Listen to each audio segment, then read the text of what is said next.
अस्सलाम वालेकुम। आज हम जो वीडियो बना रहे हैं वो है पेरोल अकाउंटिंग। इसमें हमने ये देखना है कि एम्प्लॉयर को एक एम्प्लॉई जो है उसकी कॉस्ट तो सैलरी है वो कितनी पड़ती है। पेरोल क्या होता है? पेरोल होता है सैलरीज एंड वेजेस।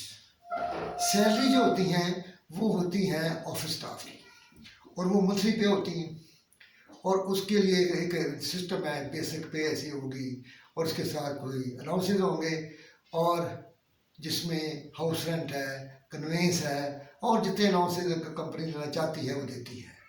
और उसके साथ कुछ होते हैं लॉन्ग टर्म बेनिफिट्स, जैसे पेंशन है, प्रोविडेंट फंड है, उसकी डिडक्शन भी करती है।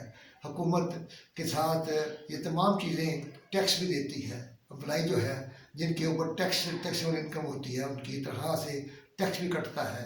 ये रूल है टैक्स का कि उनकी तरह से टैक्स काट के दी जाए और बाकी तरह में दी जाए। इसका मतलब है कि ये जो ग्रॉस पे होती है, ग्रॉस पे का मतलब होता है कि वो तनख्वाह जो कि एम्प्लॉय जो है अपने एम्प्लॉय को देता है, जिसमें मैंने बताया कि ये तमाम चीज़ें शामिल हैं। क्या क्या वो देता है? वो अलाउंसेस और जो फैसिलिटियाँ जैसे कन्वेंस है, हाउस रेंट है, इस एंटरटेनमेंट अलाउंस है, इस किस्म की फैसिलिटी देता है। और फिर उनकी तनख्वाह में लॉन्ग टर्म के लिए प्रोविडेंट फंड, EOBI, पेंशन, इस किस्म की चीज़ें काटता है। और इसी तरह अगर वो यूनियन के मेंबर हैं और अगर वो उसके पैसे काटता है, अगर वो कंटीन में से रोटी खाते हैं, कंटीन वाले के नोट करते हैं, उसके पैसे काटता है। और जो पैसे उसने देने हैं कानूनी तौर पर या वैसे उसने इस्तेमाल की है कुछ चीज़, तो या कर्ज लिया है कंपनी से, कर्ज की किस्त कंपनी काट के उसे दहा देगी। ये तमाम चीज़ें जो है तो ग्रॉस सैलरी से कट जाएगी और जो ग्रॉस सैलरी से कट जाएगी उसके बाद जो उसे मिलेगी उसको कहते हैं नेट पे या टेक होम। टेक होम का मतलब घर क्या लेके जा रहा है और नेट पे का मतलब है ग्रॉस माइनस डिडक्शंस। ठीक है जी। और इसके अलावा अकाउंटिंग में इसका नाम अक्रूड पेरोल है, लेकिन हम इसे नेट पे या अपना टेक होम कहते हैं। तो एक तो ये हो गई। और इसके बाद एम्प्लॉयर जो है उसको भी एम्प्लॉय की वजह से कुछ टैक्सेस देने पड़ते हैं, कुछ कंट्रीब्यूशन। दो किस्म के होते हैं, एक होते हैं टैक्स होते हैं, एक कंट्रीब्यूशन होते हैं। कंट्रीब्यूशन होते हैं जैसे प्रोविडेंट फंड का कंट्रीब्यूशन, पेंशन का कंट्रीब्यूशन है, क्योंकि ये कंट्रीब्यूशन का मतलब है ऐसी डिडक्शन जिसका फ़ायदा आपको रिटायरमेंट के बाद या रिजिग्नेशन के बाद मिलेगा, इसलिए उसको कंट्रीब्यूशन कहते हैं। और जो पेमेंट करनी होती है वो चीज़ें पेबल है, जैसे टैक्स पेबल है, यूनियन का वो ड्यूज पेबल है, इसी तरह तमाम चीज़ें वो जो पेबल है। एम्प्लॉयर को भी कुछ चीज़ें देनी पड़ती हैं लेबर की वजह से। EOBI में उसका कंट्रीब्यूशन होता है, पेंशन में उसका कंट्रीब्यूशन होता है, ये तमाम चीज़ें एम्प्लॉयर को भी देनी पड़ती हैं। तो हमने ये देखना है पहले, सबसे पहले कि एम्प्लॉइज़ के पॉइंट ऑफ व्यू से जब उसकी तनख्वाह बनेगी तो वो कैसे बनेगी। तो उसकी तनख्वाह बनाने के लिए मैंने एक सवाल जो है वो नोट किया है और वो है, आपके सामने सवाल रखता हूँ, उसके बाद उसकी मैं नेट पे निकालता हूँ आपके सामने, तो आप समझ आएगी इस नेट पे क्या होती है। तो आप इस सवाल में जो चीज़ें मैंने नोट की हैं उसके बाद आप देखें कि सबसे पहली बात यह है कि उसकी सैलरी है, उसकी एक बेसिक होती है, बेसिक तनख्वाह होती है, एक बुनियादी तनख्वाह जिसे कहते हैं, वो है 10,000। उसके बाद उसको कहते हैं कन्वेंस आपको मिलेगा 10% ऑफ बेसिक।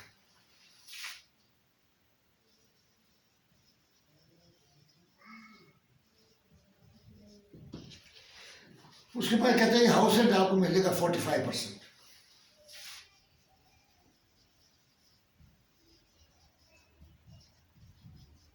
ये ऑफ बेसिक है तमाम, जैसे समझेंगे सवाल में लिखा होगा।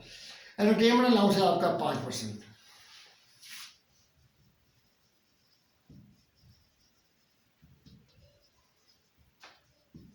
अब तमाम चीज़ें जो है हम ये तमाम इसका परसेंटेज होगी। तो इसका मतलब ये है कि 10% का 1,000 रुपया ये लिखा हुआ है डिडक्शन, सॉरी डिडक्शन नहीं, बल्कि ये उसका ग्रॉस पे में बाद में डिडक्शन आएगी। तो ये हम क्या करेंगे, पहले लिखेंगे कन्वेंस इसका बनता है 1000, ये बनता है 4500 और ये बनता है 500। ये जो है 16000, इसको हम कहते हैं ग्रॉस पे। ये टर्मिनोलॉजी आपने ध्यान में रखनी है कि जो जो एम्प्लॉइज को मिलेगा वो बेसिक में शामिल हो गए, ग्रॉस पे बन जाएगी, ये ग्रॉस पे हो गई है। इसके बाद डिडक्शन है,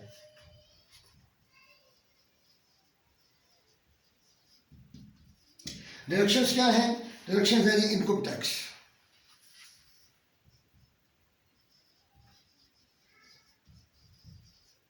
इनकम टैक्स उसका कट रहा है जी 100 रुपया। प्रोविडेंट फंड, पीएफ फंड को प्रोविडेंट फंड समझे, फंड जो है उसका 5% ले रहे हैं बेसिक का, वो बनता है 500। उसके बाद EOBI old employ old age benefit जो है वो कटता है जी 200 रुपये, 200 रुपये उसका वो काटते हैं। और सोशल सिक्योरिटी, ये मैं बताता हूँ क्या होती है सोशल सिक्योरिटी, ये उसकी कटती है जी 200 रुपया। और pension contribution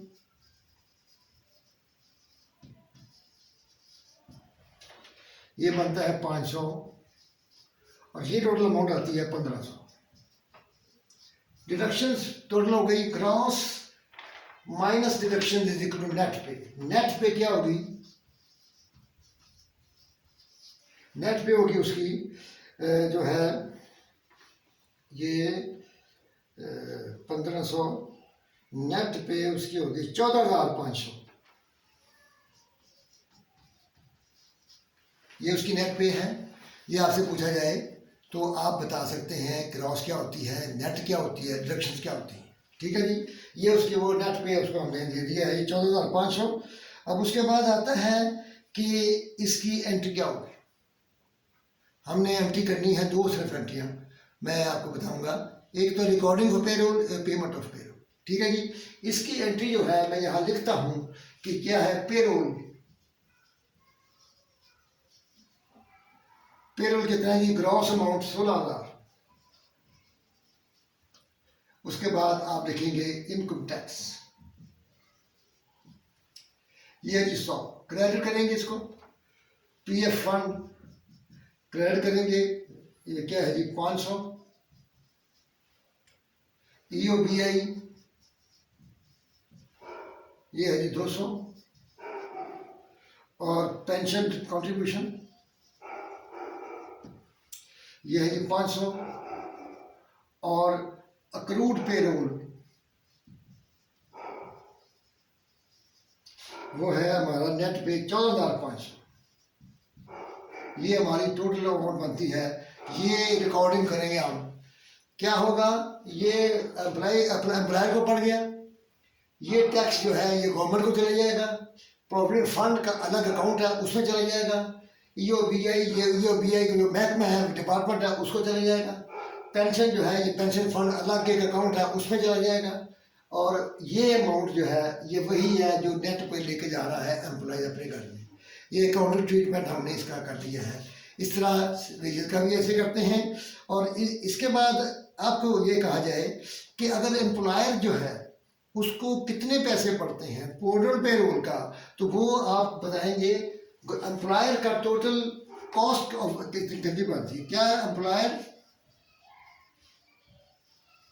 cost of payroll. Gross आप सिर्फ इसके फॉर्मूले ध्यान में रखें। ग्रॉस ये अमाउंट जो ग्रॉस है क्या कहते हैं, कहाँ गई ये पेरोल, ग्रॉस प्लस एम्प्लॉयर्स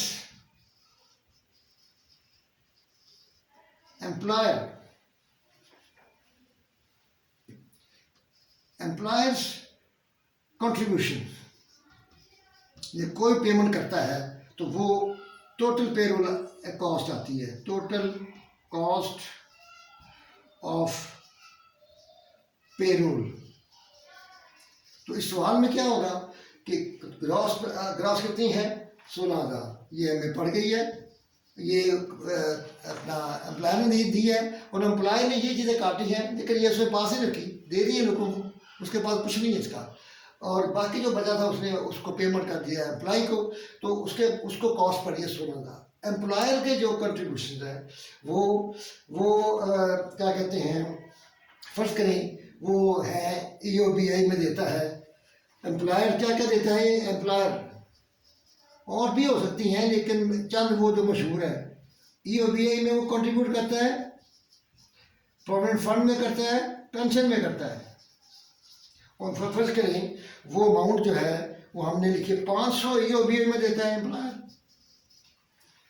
और 1,000 पेंशन में देता है।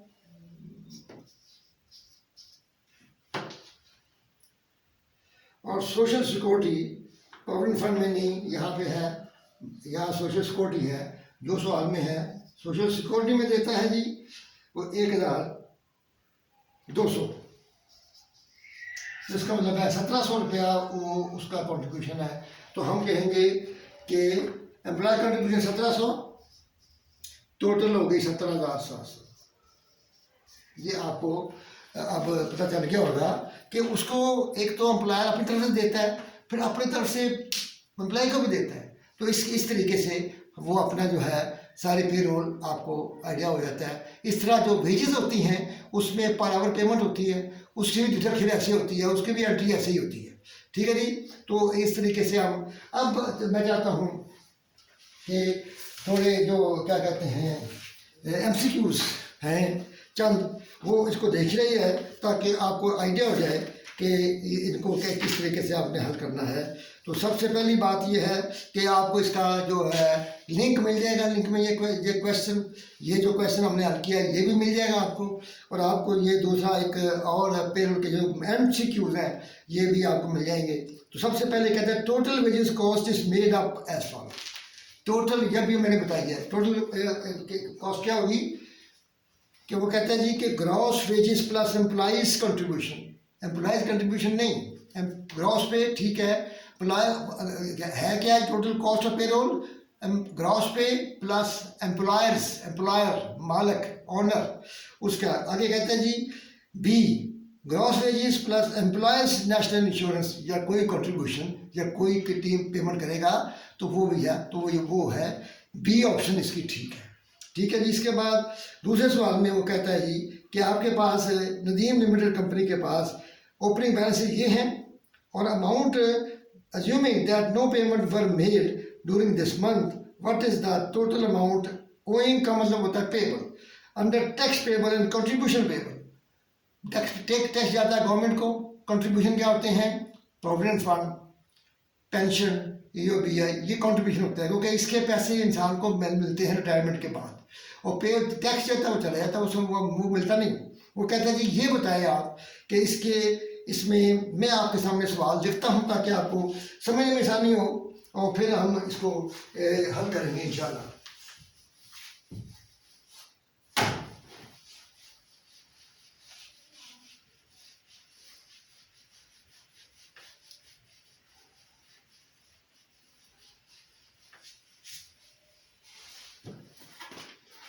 आपको कहता है यहाँ के उसके पास जो फिगरें आई हैं वो क्या है, फिगरें यहाँ आई हैं कि वो कहता है जी कि हमारे पास टैक्स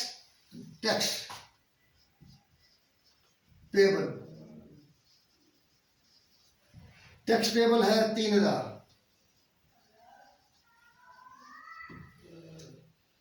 कंट्रीब्यूशन पेबल है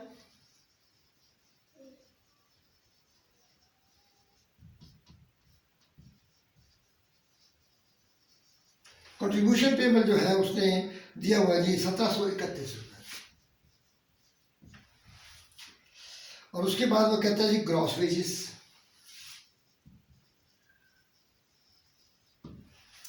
ग्रॉस वेजेस है 82,391 सॉरी,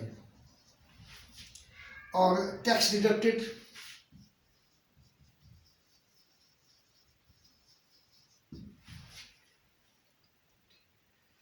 21,037, एम्प्लॉयज कंट्रीब्यूशन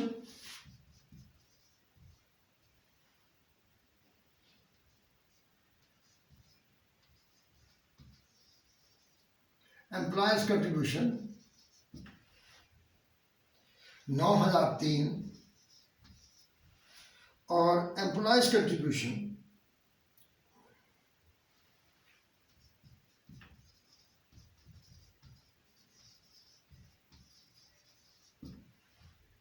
8,791।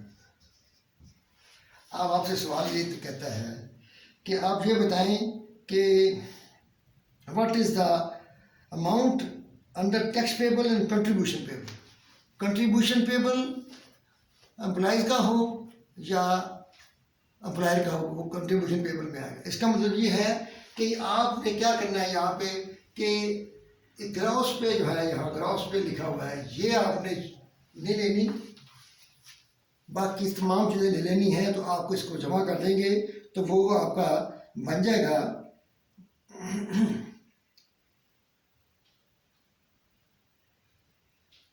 17,794। ठीक है जी, 82 नहीं लेना आपने। तो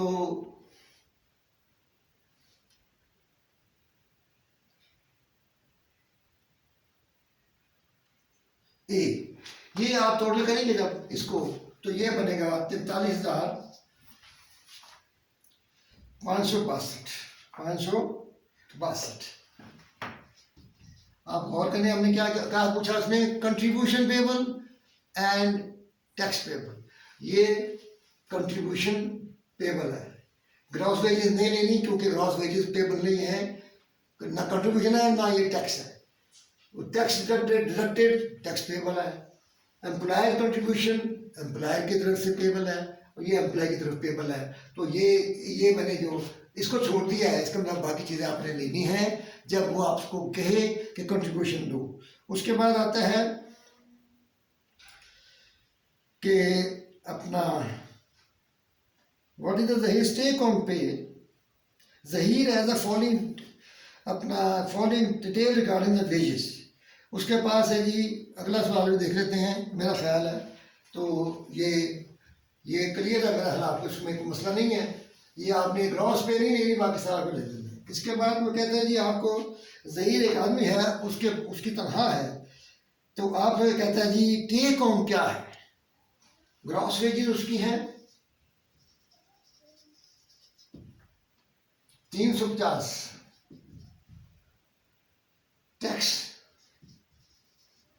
उसका है 70। सोशल क्लब, अगर क्लब ज्वाइन की हुई है, वहाँ पे जाके बैठ के खाना भैया खाता है, वहाँ पेमेंट वो रिसीव लिख के आता है, उसकी तरह से कट जाएगा। सोशल क्लब डिडक्शंस 10 रुपये। कैंटीन में आप बैठ के खाते हैं, कंपनी को चले जाता है तो कंपनी उसकी तरह से काट लेती है। एम्प्लॉयर्स कंट्रीब्यूशन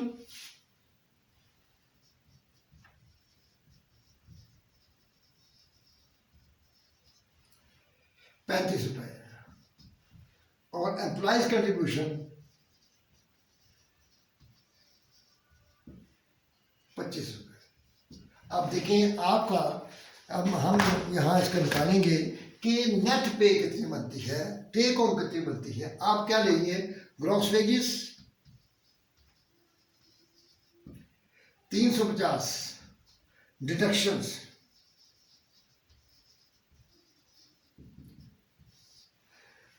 टैक्स कटेगा 70 रुपये, मैं इसे इतनी लिखा हुआ है 70 रुपये। सोशल सिक्योरिटी का 10 रुपये जाएगा। एम्प्लॉयर्स, ये एम्प्लॉयज कंट्रीब्यूशन है, एम्प्लॉयर है, ये एम्प्लॉयर ये नहीं लेना हमने, एम्प्लॉयर का नहीं लेना क्योंकि एम्प्लॉय की तरह है, उसमें से एम्प्लॉय का करने पे 25। इसका मतलब ये है कि 350 उसकी ग्रॉस सैलरी है, 70 टैक्स कटेगा, सोशल क्लब का 10 रुपये कटेंगे, एम्प्लॉयर्स कंट्रीब्यूशन एम्प्लॉयर को देगा और एम्प्लॉय का जो कंट्रीब्यूशन 25 है। इसका मतलब है 5 और 8 10 105 रुपये कट के 350 में से 105 काटें तो कितना बनता है 245 रुपये। ये 245 रुपये इसको कहते हैं नेट पे या टेक होम। ये आपको दूसरी चीज़ बता दी है कि टेक होम कैसे निकाली जाती है। तीसरी और आखिरी चीज़ जो है वो है कि जनाब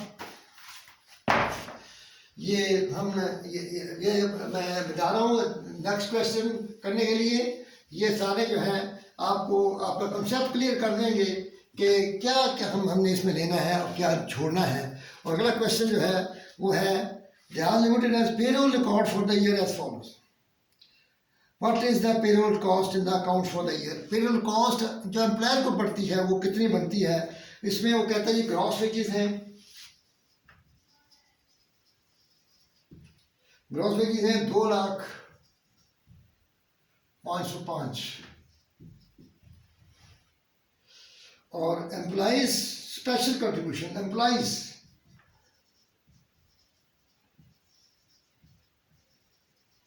कंट्रीब्यूशन 74,366 और एम्प्लॉयज कंट्रीब्यूशन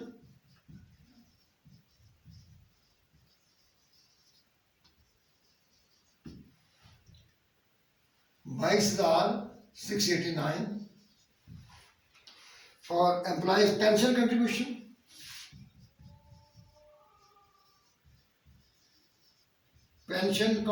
एम्प्लॉयज ये कितना है जी 13,964।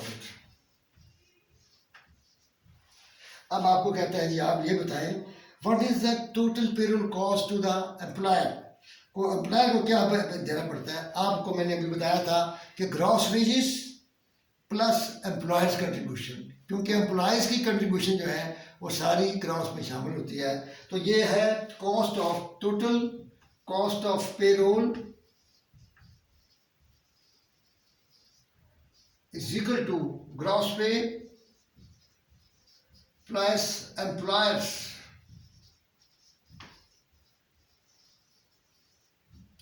कंट्रीब्यूशन।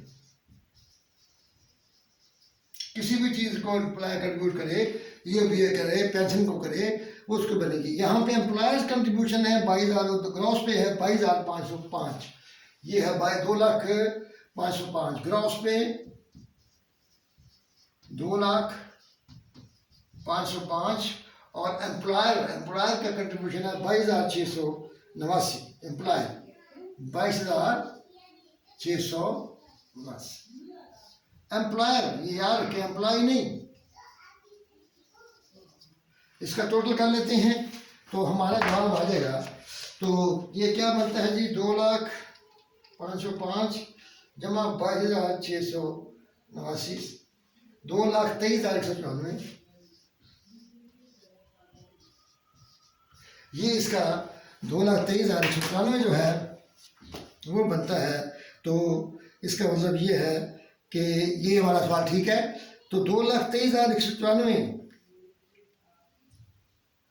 तो ये इसे इस तरीके से हम 3-4 चीज़ें समझी हैं। क्या नेट पे क्या होती है, ग्रॉस पे क्या होती है और cost of payroll to the employer क्या होती है। ये तमाम चीज़ें आपको जो है इसका लिंक पे आपको ये मैं अटैचमेंट कर दूंगा। तो ये इनको ध्यान में रखें। इसका जो सवाल है इसको आप इतिहास से करें, इसको समझें और समझने के बाद जब आप प्रैक्टिस करेंगे तो आपका इल्म परफेक्ट हो जाएगा। अल्लाह ताला आपकी हिफाजत करे, आपको कामयाब पिता फरमाए। अल्लाह हाफिज़।